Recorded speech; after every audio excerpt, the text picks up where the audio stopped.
Hello everyone, welcome back to my channel. ఈరోజు మన recipe వచ్చేసి ఎగ్ చపాతీ. దీనికోసం ముందుగా ఒక బౌల్ తీసుకొని 2 ఎగ్స్ని బ్రేక్ చేస్తూ వేసుకుందాం. వీటిని ఒకసారి ఫోర్క్తో ఇలా బీట్ చేసుకుందాం. ఇందులోనే సన్నగా కట్ చేసుకున్న ఒక ఉల్లిపాయను 2 పచ్చిమిరపకాయలను వేసుకుందాం. దీనిలోనే టేస్ట్కి సరిపడా సాల్ట్, చిటికెడు పసుపు,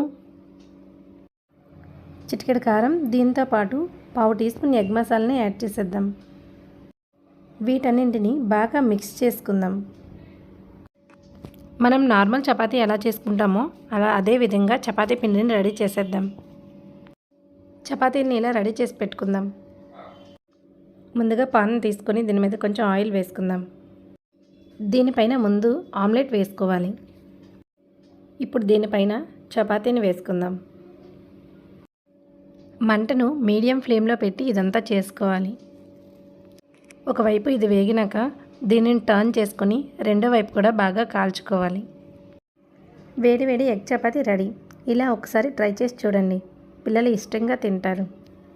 ఈ వీడియో మీకు నచ్చినట్లయితే లైక్ చేయండి, షేర్ చేయండి, సబ్స్క్రైబ్ చేసుకోండి ఫ్రెండ్స్.